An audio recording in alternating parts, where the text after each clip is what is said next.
गेल्या काही वर्षांपासून अमरावती शहरातील प्रधानमंत्री आवास योजनेचे लाभार्थी आपापल्या हक्काची सदनिका कधी मिळणार याचीच आतुरतेने वाट बघत होते। त्यांची प्रतीक्षा दसऱ्याच्या पर्वावर संपली आहे। महानगरपालिकेतर्फे सदनिकांची सोडत ऑनलाईन ड्रॉ पद्धतीने घेण्यात आली।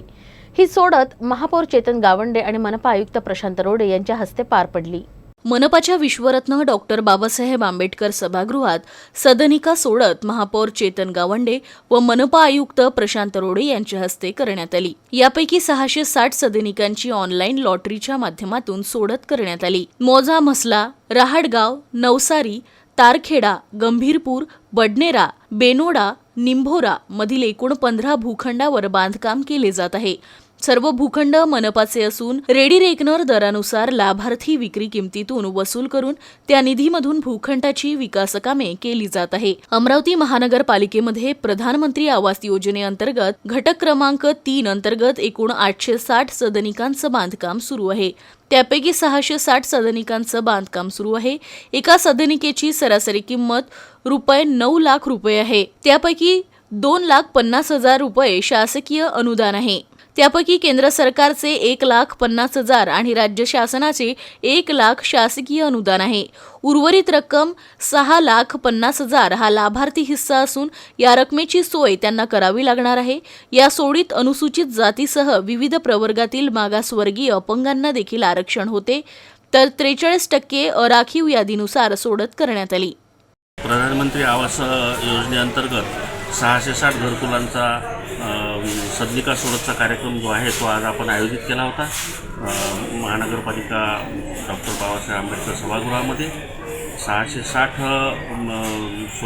सदनिकांचा सोडतीचा कार्यक्रम व्यवस्थितरित्या पार पडून लाभार्थ्यांना आता सदनिका वाटपचे पत्र जे द्यायचे आहे ते प्रक्रिया आम्ही 25 तारखेपासून चालू करू, जेणेकरून लाभार्थ्यांना बँकेकडून कर्ज घ्यायचे असेल तर त्यांना बँकेला ते पत्र द्यावे लागेल। त्यानंतर त्यांना कर्ज मिळेल। जे नगदी स्वरूपात भरणारे लोक असतील त्यांच्यावरती काही प्रश्न नाही आहे, त्यांना अलॉटमेंटचे पत्र मिळतील। सर्व लाभार्थ्यांना ह्या सदनिका आज वाटप झालेल्या सदनिका पुढील 6 महिन्यामध्ये दिल्या जातील ही आमचे प्रयत्न आहे। अमरावती महानगरपालिकेच्या निवडणुकीत मुस्लिम परिसरातील नगरसेवक हा त्याच भागाचा असावा अशी मागणी आता जोर धरू लागली आहे।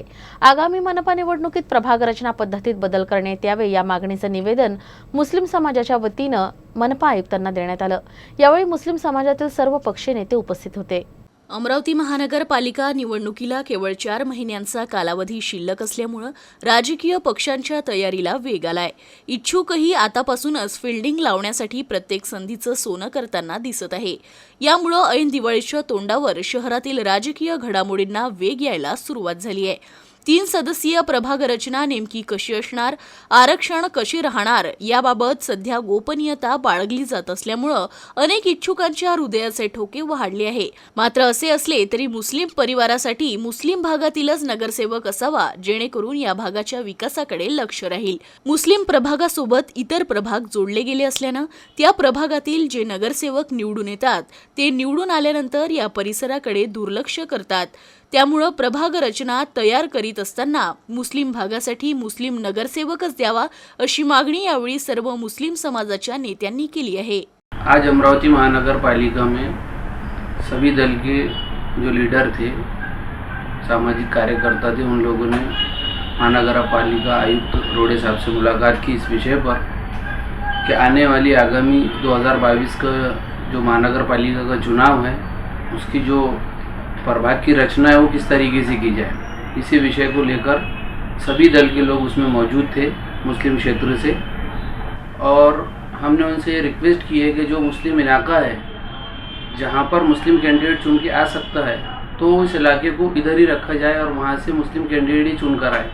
अक्सर ऐसा होता है कि अमरावती का जो क्षेत्र इधर लगा हुआ है, जैसे BMB से लगा हुआ है पैराडाइज कॉलोनी और अलीलाल कॉलोनी है, हमारे अल बशीर नगर है, अबू बकर नगर है, तो ये इलाका जो है वो नवसारी में चले जाता है, जिसकी वजह से दूसरे जो वहाँ से नगर सेवक चुनकर आते हैं तो इधर वो लोग ध्यान नहीं देते और पूरे 5 साल वो इलाका विकास से वंचित रहता है।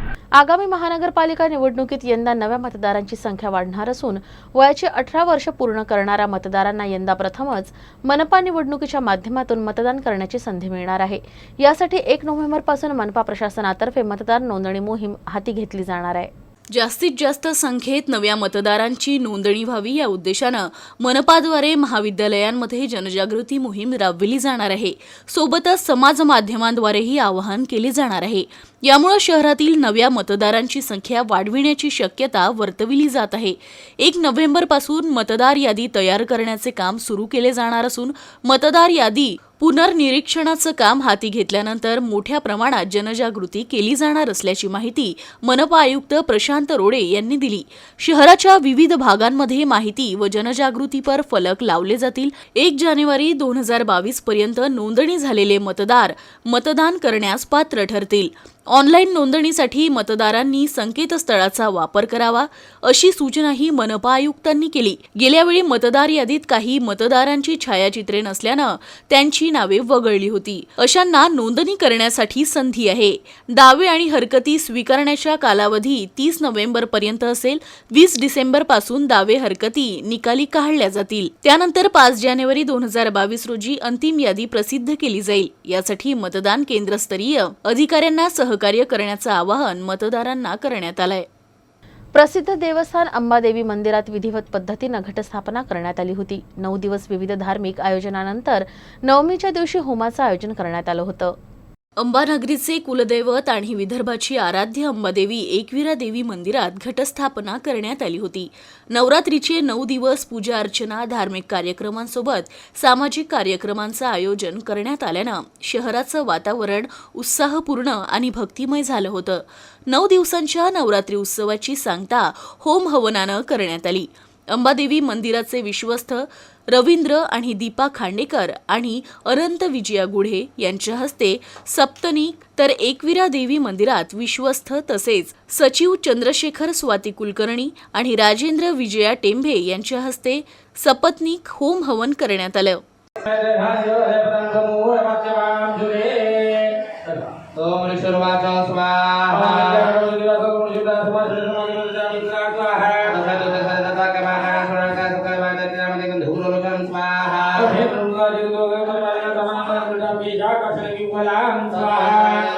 अमरावती जिल्ह्याच्या पालकमंत्री आणि राज्याच्या महिला व बालकल्याण मंत्री यशोमती ठाकूर यांनी नवमी निमित्त अंबादेवी आणि एकविरा देवीचं दर्शन घेतलं। राज्यासह देशात सुखशांती लाभू दे असं साकडे देखील त्यांनी घातलं। अमरावती जिल्ह्याच्या पालकमंत्री ॲडव्होकेट यशोमती ठाकूर यांनी अंबादेवी आणि एकविरा देवीचे नवमीच्या दिवशी आपल्या परिवारासोबत दर्शन घेतले। यावेळी अंबादेवी संस्थानाच्या वतीनं पालकमंत्र्यांचा यथोचित सत्कार करण्यात आला। शेतकऱ्यांसह सामान्य नागरिक सुखी होऊ दे, देशासमोरील आणि राज्यातील संकट आणि दुःख दूर होऊ दे अशी प्रार्थना देवीला केल्याचं त्यांनी सांगितलं। तसं तर देव अंतकरणात असतो, पण श्रद्धा महत्त्वाची आहे आणि श्रद्धेने केलं की सगळी सार्थ होतं। मी आज अंबाबाईंच्या देवस्थानामध्ये या ठिकाणी अमरावतीमध्ये आली आणि देवाला हीच प्रार्थना केली की कोरोनाचं संकट टळू दे, बळीराजा सुखावू दे आणि माझ्या देशाला सुरक्षित ठेव, बंधुभाव या ठिकाणी वाढू दे। हीच अंबाबाईंच्या चरणी प्रार्थना करून त्या ठिकाणी मी आता परत जाते। विश्रांतीनंतर पुन्हा एकदा आपलं स्वागत। कोरोना नियमांच्या प्रतिबंधात राष्ट्रीय स्वयंसेवक संघाचा विजयादशमी उत्सव नागपुरात पार पडला। सरसंघचालक डॉक्टर मोहन भागवत यांनी यावेळी शस्त्रपूजन करून स्वयंसेवकांना उद्बोधन केलं। उद्बोधनात त्यांनी विविध मुद्द्यांवर प्रकाश टाकला। तर या विजयादशमी उत्सवात केंद्रीय मंत्री नितीन गडकरी, विरोधी पक्षनेते देवेंद्र फडणवीस यांच्यासह इस्रायलचे वाणिज्य दूत कोब्बी शोशानी देखील उपस्थित होते। भारताचा अमृत महोत्सव साजरा करीत असताना देशाच्या स्वातंत्र्यात देशविभाजनाच्या वेदना किती भयावह होत्या याचाही उल्लेख डॉक्टर मोहन भागवतांनी यावेळी केला। देश विकासाच्या मार्गावर राहू नये यासाठी अनेक प्रयत्न होत असल्याचंही सरसंघचालक म्हणाले। और इसलिए जो चुनौतियां उस समय की थी उसके सामने एक स्पष्ट नीति लेकर हम खड़े नहीं हुए। कभी इधर कभी उधर ऐसी ढुलमुल बात चली। इसका लाभ विदेशियों ने लिया और जिस दिन हम स्वतंत्र हुए उस दिन स्वतंत्रता के आनंद के साथ साथ एक अत्यंत दुर्धर वेदना भी हमने अपने मन में अनुभव की। वो टीस अभी तक गई नहीं है, अपने देश का विभाजन हुआ। अत्यंत दुखद इतिहास है वो। सरसंघचालक डॉक्टर मोहन भागवत यांनी देशातील ड्रग्जचं व्यसन आणि OTT प्लॅटफॉर्मवर हल्लाबोल केलाय. ड्रग्जच्या निर्मूलनासाठी सरकारनं पावले उचलावी आणि OTT प्लॅटफॉर्मवर नियंत्रण असावे असं सरसंघचालक यावेळी म्हणाले. और तकनीकी के आधार पर नई नई बातें जो आ रही वो और आग में घी डालने का काम कर रही। नियंत्रण नहीं है उसका। OTT प्लेटफॉर्म्स है, उस पर कैसे कैसे चित्र आते हैं, क्या क्या आता है। अभी तो कोरोना में बालकों के हाथ में भी मोबाइल आ गया और ऑनलाइन तो देख ही रहे, और क्या देखते क्या नहीं इसका कोई नियंत्रण नहीं। और OTT प्लेटफॉर्म पर क्या दिखाना इसका भी कोई नियंत्रण नहीं। देश में तरह तरह के नशीले पदार्थ आते, उनकी आदतें बढ़ रही है। वो कैसे रोकी जाए, कैसा हो पता नहीं। उच्च वर्ग से लेकर तो बिल्कुल आखिरी आदमी तक समाज के जितने भी स्तर है सब में भयंकर व्यसन। और उस व्यापार से आने वाला पैसा किसके हाथ में जाता है हम सबको पता है। देश विरोधी कार्यों में उसका उपयोग होता है। सीमा पार के देश उसको प्रोत्साहन करते हैं। ऐसी सारी बातें चल रही है और अनियंत्रित बातें भी बढ़ रही है। बिटकॉइन जैसी करेंसी है, किस राष्ट्र का किस नियम का उस पर नियंत्रण है मुझे नहीं पता। एक स्पर्धा खड़ी हो रही है। इन सब बातों को नियंत्रित करना, समाज के हित में चलाना, ड्रग्स जैसे व्यसनों का पूर्ण निराश हो इसका प्रयास करना, ये शासन को करना चाहिए, करना पड़ेगा। कोरोनाच्या काळात आपल्या देशात सर्वाधिक चांगले कार्य झाले असल्याचंही भागवत यावेळी म्हणाले. तिसरी लाट कधी येणार हे कुणालाही माहीत नाही, मात्र आपल्याला यासाठी तयार राहावे लागेल असंही सरसंघचालक म्हणाले. हम सब समाज में एक दुख का अनुभव कर रहे हैं। नई पीढ़ी के कई होनहार लोग, सक्रिय लोग इस कोरोना ने उठा लिए हम में से, असमय उठा लिए। उसका बहुत दुख है, उनके प्रति श्रद्धांजलि है। लेकिन वो होने के बाद भी तुरंत सावधान होकर पूरे समाज ने अपनी जान को हथेली पर लेकर दूसरे लहर का भी सामना किया, यशस्वी प्रतिकार किया। और अब तीसरे लहर की आशंका है तो भी अपना देश कोरोना के प्रतिकार में दुनिया में सबसे आगे है। ये परिस्थिति है। ऐसे कार्यकर्ताओं का अभिनंदन भी है, सारा देश अभिनंदन कर रहा है, हम भी उसमें सहभागी। आसाम आणि मिझोराम मधील पोलिसांमध्ये झालेल्या गोळीबाराच्या घटनेवरून त्यांनी नाराजी व्यक्त केली. आपण एकाच देशाचे नागरिक आहो की काय आहो असा प्रश्न त्यांनी उपस्थित केलाय. यानी एक भारत का ही राज्य है, दूसरा भी भारत का ही राज्य है, उसकी पुलिस आपस में युद्ध करती है, गोलियों से लोग मारे जाते हैं। हम एक देश के वासी हैं कि क्या है? अपनी राजनीतिक स्पर्धा के चलते और सरकारों का विरोध खड़ा होता है, पार्टियों का है, चलता है। लेकिन सरकारें व्यवस्था के अंग है। व्यवस्था तो एक है, संविधान के तहत बनी है। संविधान के तहत हम फेडरल स्ट्रक्चर है, लेकिन संविधान के तहत ही we the people of India, हम एक देश के लोग हैं, हमारा एक देश है। व्यवस्थाएं हमने फेडरल बनाई है, लोग फेडरल नहीं है। संपूर्ण जन एक राष्ट्र है। लेकिन ऐसा पोषक व्यवहार सत्ता में बैठे लोगों का भी होता हुआ नहीं दिखता। तो समाज को कहां से उद्बोधन मिलेगा, कहां से पथ प्रदर्शक पाथेय मिलेगा? देशाच्या वाढत्या लोकसंख्येवर सरसंघचालकांनी चिंता व्यक्त केली. देशाची लोकसंख्या नियंत्रणात आणायची असेल तर कडक पावले उचलावी लागतील असंही डॉक्टर मोहन भागवत म्हणाले. ये बात जब सोचते हैं तो एक सब लोग आजकल कहते हैं, पहले इतना नहीं कहते थे, आजकल कहते हैं। वो कहते हैं ये जनसंख्या क्या करेंगे, बढ़ती जा रही है। तो जनसंख्या नीति तो होनी चाहिए। अपने यहां विचार हुआ है, एक परिवार में 2.1 ऐसा कहा है ना, 2 बालक रहे, ऐसा विद्वानों ने मिलकर निश्चित किया, सरकार ने उसको स्वीकार किया, ये सब हुआ है। लेकिन हमको लगता है कि एक बार फिर विचार कर लेना चाहिए। सर्व लोक हिंदू पूर्वजांचे वंशज आहे, त्यांची मातृभूमी देखील भारतच आहे. काही लोकांनी फुटीरतावादी भावना सोडण्याची गरज आहे. असे झाले तरच देशाची एकात्मता व अखंडता परत येईल, असं सरसंघचालक म्हणाले. सब उपासनाओं का हम स्वीकार कर सकते हैं। ये बात सही है कि उपासना आक्रमणकारियों के साथ भी दुनिया की दो यहां आई है, शरणार्थी होकर भी दुनिया की दो उपासनाएं यहां आई है, यहूदी और पारसी। इस्लाम और ईसाइयत आक्रामकों के साथ प्रवेश कर गई है, आक्रामकों के साथ बढ़ी, लेकिन वो इतिहास हो गया। उन आक्रामकों के साथ नाता नहीं है किसी का। सब अपने उन हिंदू पूर्वजों के वंशज है जो इस विविधता को एकता का ही आविष्कार मानकर सबका स्वीकार सम्मान करते थे, आपस में प्रेम से मिलजुल कर रहते थे और सभी एक दूसरे का आदर करके चलते थे। उन्हीं हिंदू पूर्वजों को सब वंशज है। कोरोनाच्या सावटाखाली 65व्या धम्मचक्र प्रवर्तन दिनी ऐतिहासिक क्रांतीची साक्ष देणाऱ्या दीक्षाभूमीला हजारो आंबेडकरी अनुयायांनी नमन केलं. कोरोना प्रतिबंधामुळे यावर्षी कमी संख्येने अनुयायी इथं आले होते, तर प्रशासनातर्फे सुरक्षेच्या दृष्टीनं मोठी व्यवस्था करण्यात आली आहे.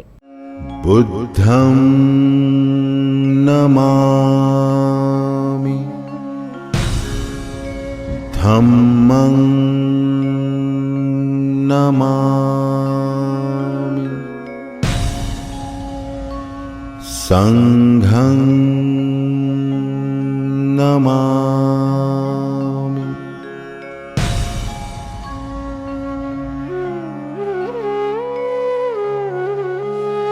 कोरोनाच्या प्रकोपामुळे दीक्षाभूमीचं दार गेल्या 2 वर्षांपासून बंद होतं. मात्र शासनाच्या मार्गदर्शक तत्वांनुसार सर्व धार्मिक स्थळं सुरू करण्याची परवानगी मिळाल्यानंतर दीक्षाभूमीचं ही गेट अखेर उघडलं गेलं. दीक्षाभूमी म्हणजे देशातील तमाम बौद्ध अनुयायांचं प्रेरणास्थान. 14 ऑक्टोबर 1956 रोजी झालेल्या क्रांतीची साक्ष देणाऱ्या दीक्षाभूमीला नमन करण्यासाठी धम्मचक्र प्रवर्तन दिनी अनुयायांची पावलं आपोआप दीक्षाभूमीकडे वळतात. तो आप हमेशा आते हैं दीक्षा भूमि? साल में एक बार आते हैं। साल में एक बार आते हैं। तो क्या हेतु रहता है इस मतलब दशहरे के दिन आने का? दशहरे के दिन हम ये चाहते हैं कि भगवान बुद्ध बाबा साहब जिंदा है, मरे हुए नहीं, इसीलिए देखने आते हैं कि मरे हुए हैं कि नहीं। तो हम आते हैं तो जिंदे ही मिलते हैं, सब जिंदे ही, इसीलिए आते हैं। मरे हुए थे तो नहीं आते। कोरोना प्रतिबंधामुळे यावर्षी दीक्षाभूमीला नागपूर बाहेरून येणाऱ्या अनुयायांची संख्या कमी होती. मात्र जे आले त्यांच्या उत्साहात कुठलीही कमतरता नव्हती. दीक्षा दिली तेव्हा मी लहान होती, माझ्या 55चा जन्म आहे. माझ्यानंतर जन्म तर माहीतच नाही ना, पण दीक्षा दिल्यानंतर मी जशी वयात आली तर मला अनुभव आला की आपल्या धर्मांतरामध्ये खूप सुधारणा झालेली आहे. आधीच्या परिस्थितीत आताच्या परिस्थितीमध्ये फरक पडत आहे असं वाटून राहिलं त्याला. राहणीमानात, विचारात, आचारात, शिक्षणात, पाण्यात. आधीच्या मुलींना शिक्षण नव्हतं, आता शिक्षण पाणी सगळ्यांना म्हणजे स्वतंत्र मिळालेलं आहे ना, त्यांना स्त्री स्वतंत्र मिळालेलं आहे. यवतमाळ जिल्ह्यातल्या वणी इथं राहणारे भीमराव खडगे त्या ऐतिहासिक क्रांतीचे साक्षीदार आहेत. ज्या दिवशी बाबासाहेबांनी दीक्षाभूमी इथं लाखो अनुयायांसोबत बौद्ध धम्माची दीक्षा घेतली होती, त्यावेळी खडगे यांचं वय 13 वर्षे होतं. मात्र त्या आठवणी त्यांना आजही स्मरणात आहेत. त्यानं त्याच दिवशी 5 लाख लोकांना दीक्षा दिली. दुसऱ्या दिवशी 15ला सकाळीच कार्यक्रम होता, संध्याकाळी चंद्रपूरला गेले, 15चा कार्यक्रम गेला. तिथून ते 54 दिवस वाचले महापरिनिर्वाण निर्वाण 6 डिसेंबरला. यावर्षी प्रतिबंधांमुळे दीक्षाभूमीवरील मुख्य कार्यक्रम रद्द करण्यात आला. मात्र यावर्षी इथं येऊन पूर्वीसारखे अनुभव न आल्याचं अनेकांनी सांगितलं. लवकरच कोरोनाचा नायनाट होऊन पूर्वीसारखी आयोजनं इथं पाहता येतील अशी अनेकांना आशा आहे. नेहमीची गर्दी खूप कमी झाली. आम्हाला वाटलं की प्रदर्शनं वगैरे लागलेले असतील, पण तसं काही बघायला मिळालेलं नाही आहे. आमची अपेक्षा अशी आहे की कोविडचं पूर्ण संपलेलं पाहिजे आणि एक प्रदर्शनं वगैरे लागले पाहिजे इकडे, अजून अगोदरसारखं झालं पाहिजे सगळं. डॉक्टर बाबासाहेब आंबेडकर यांनी संविधानाची रचना करून लोकशाही विचारांची पायाभरणीच केली नसून त्यांनी वेगवेगळ्या विषयांवर सांगितलेल्या विचारांवर मंथन करण्याची गरज आजही आहे. त्यांचे विचार समजून घेणं देशाच्या विकासासाठी आजही गरजेचं आहे. माझ्या मते याचं सोल्युशन एकच आहे की एज्युकेशन. जास्तीत जास्त लोकांनी आपल्या बाबासाहेबांना वाचायला पाहिजे आणि वाचाल तेव्हाच तुम्ही वाचू शकाल, कारण की म्हणजे बाबासाहेबांनी सांगितलेलं आहे आपल्याला. शुक्रवार सकाळपासूनच दीक्षाभूमी इथं अनुयायांचं आगमन सुरू होतं. अनुयायांची गर्दी होऊ नये म्हणून विशेष व्यवस्था देखील करण्यात आली होती. सुरक्षा रक्षक, स्मारक समितीचे स्वयंसेवक, मनपा, NDS, आरोग्य विभागाचं पथक, समता सैनिक दलाचे सैनिक हे बंदोबस्तात उपस्थित होते. ज्यांनी लसीचे दोन्ही डोस घेतले त्यांनाच आत प्रवेश दिला जात होता, तर ज्यांच्याकडे लसीचं प्रमाणपत्र नव्हतं त्यांच्यासाठी अँटीजेन चाचणीची व्यवस्था इथं करण्यात आली होती. अमरावती जिल्ह्याच्या चांदूर रेल्वे तालुक्यातील मोठा बसलापूर इथं वनक्षेत्रातील तलावामुळे पर्यावरण संवर्धनासोबतच पर्यटनालाही चालना मिळेल असं प्रतिपादन जिल्ह्याच्या पालकमंत्री ॲडव्होकेट यशोमती ठाकूर यांनी केलं. वनविभागातर्फे बसलापूरच्या जंगलात निर्माण करण्यात आलेल्या तलावाचं जलपूजन पालकमंत्री ॲडव्होकेट यशोमती ठाकूर यांच्या हस्ते झालं. यावेळी त्या बोलत होत्या.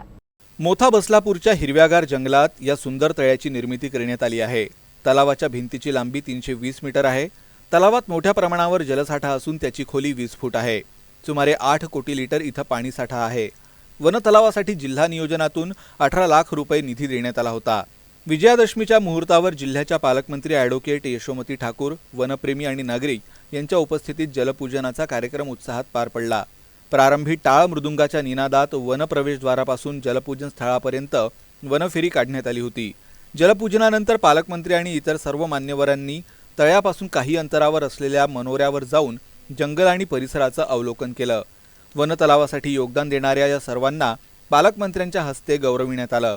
या तलावामुळे जंगलातच मोठा पाणीसाठा उपलब्ध झाल्यानं वन्य प्राण्यांसाठी पाण्याची सोय होऊन त्यांचा जंगलाबाहेरील वावर थांबेल. वनानजीकच्या शेती क्षेत्रातही भूजल पातळी सुधारण्यास मदत होईल. वनाचं पर्यावरण सुधारण्यासोबतच पर्यटकांसाठी हे स्थळ महत्त्वाचा आकर्षण बिंदू ठरेल. जल व वन व्यवस्थापनाचं हे काम सर्वांसाठी आदर्श ठरणार आहे असं यावेळी यशोमती ठाकूर म्हणाल्या. या ठिकाणी बासलापूरच्या या जंगलामध्ये आहोत.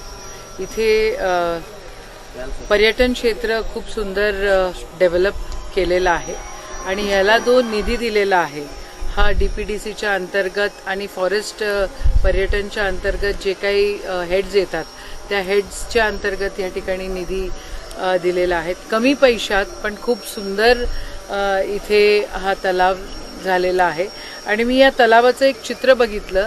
याचा आकार आपल्या देशाच्या आकारासारखा आहे.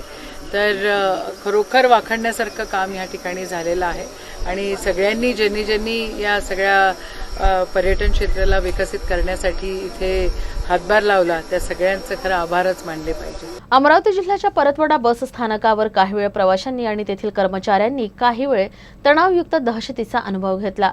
या बस स्थानकावरील एका बसमध्ये 2 दहशतवाद्यांनी प्रवाशांना बंधक बनवलं होतं. मात्र काही वेळातच पोलिसांच्या शीघ्र कृती दलाच्या पथकानं कारवाई करत दहशतवाद्यांना अटक करत त्यांची सुखरूप सुटका केली. मात्र ही मॉकड्रिल असल्याचं समजतात उपस्थितांनी सुटकेचा श्वास घेतला. सणानिमित्त बस स्थानकावर प्रवाशांची लगबग.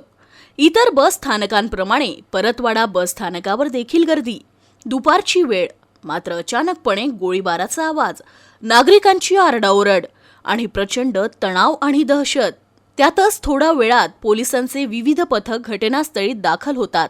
सर्व पोलीस अधिकारी, शीघ्र कृती दल आणि बॉम्ब शोधक नाशक घटनास्थळी दाखल झाले.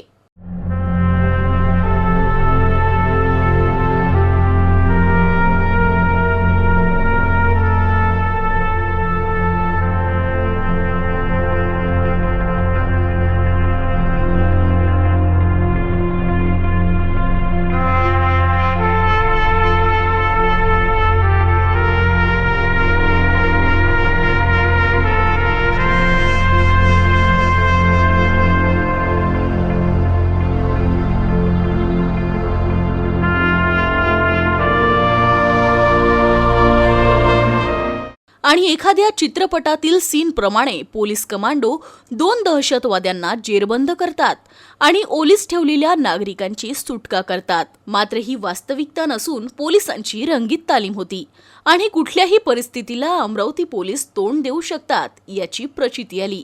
हा सरावाचाच भाग होता. मात्र मॉकड्रिल दरम्यान गावात विविध चर्चांना पेव फुटत होते. ग्रामीण पोलीस अधीक्षक अविनाश बारगड आणि उपपोलीस अधीक्षक शशिकांत सातव यांच्या मार्गदर्शनात ही मॉक ड्रिल घेण्यात आली। या मॉक ड्रिलमध्ये अधिकारी लीलाधर तसरे, पोलीस उपनिरीक्षक प्रमोद कडू, दिनेश कळसकर, ठाणेदार सदानंद मानकर, उमेश ठाकूर, मोहम्मद नाझीम, मंगेश फुकट, शुभम मार्कंड, जितेश सावरकर या पोलीस कर्मचाऱ्यांनी सहभाग घेतला। महाराष्ट्र मध्य प्रदेश सीमेवर असलेल्या अमरावती जिल्ह्याच्या बोदड गावात नागरिकांचं 100% लसीकरण झालंय। बोदड या गावचे सरपंच, पोलीस पाटील, आरोग्य कर्मचारी, अंगणवाडी सेविका, आशा वर्कर, लोकप्रतिनिधी आणि विशेषतः तरुण युवकांनी पुढाकार घेतल्यामुळे या अख्ख्या गावाचं लसीकरण झालंय। महाराष्ट्र मध्य प्रदेश सीमेवर असलेल्या अमरावती जिल्ह्यातील 1500 लोकसंख्या असलेल्या बोदड या गावानं 100% कोविड लसीकरण करून नवा उच्चांक गाठला आहे। जिल्ह्यात कोरोनाचा प्रादुर्भाव वाढत असतानाच तो कमी करण्यासाठी 16 जानेवारी 2021 पासून लसीकरण मोहीम सुरू झाली। मात्र काही गावातील लोकांमध्ये लसीबाबत भीती आणि उदासीनता आणि चुकीचे गैरसमज असल्यानं लोकांनी लसीकरणाला प्रतिसाद दिला नाही।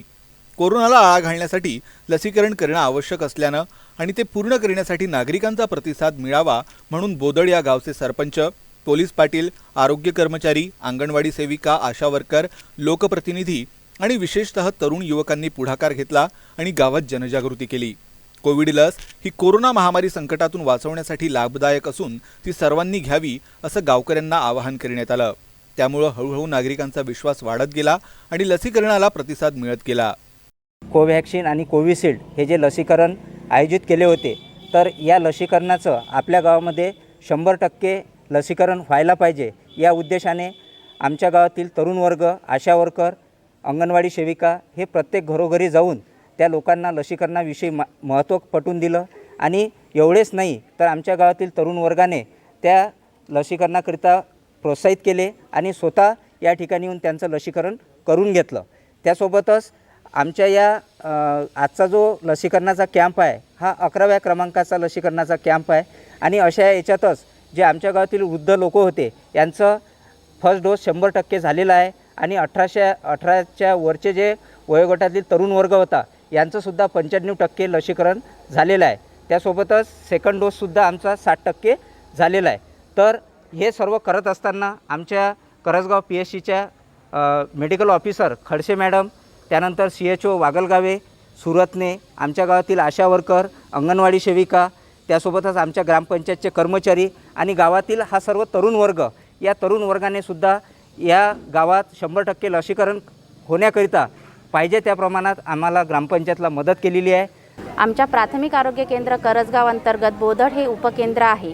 ह्या गावाची लोकसंख्या 1144 आहे आणि इथे जेव्हा आपल्याला कोविड लसीकरण घ्यायचं होतं तर इथचे जे सर्व जिल्हा परिषदचे पदाधिकारी म्हणजे जे लोकप्रतिनिधी आहे, ग्रामपंचायतचे जे लोकप्रतिनिधी आहेत, त्यांनी गावातील प्रत्येक व्यक्तींना व्यवस्थित समजून सांगितलं। त्यामुळे इथे लसीकरणासाठी उत्स्फूर्तपणे प्रतिसाद मिळतो। याच्यात अबव 60 वाल्यांचं लसीकरण आपण मार्च महिन्यापासून सुरू केलं होतं। त्याच्यात मॅक्झिमम लोकांचे सेकंड डोस पण कंप्लीट झालेले आहेत आणि 18 ते 44चा वयोगट जेव्हा ॲड झाला होता तेव्हा पण इथे तरुणांचा पण विशेष लसीकरणासाठी विशेष म्हणजे ते स्वतः खूप उत्साहित होते आणि इथे नेहमी लसीकरणासाठी उत्स्फूर्त प्रतिसाद मिळतो। या मोहिमेचा सकारात्मक परिणाम म्हणजे गावातील 45 वर्षावरील नागरिकांचं पहिल्या डोसचं 100% आणि दुसऱ्या डोसचं 50%च्या वर लसीकरण झालं आहे।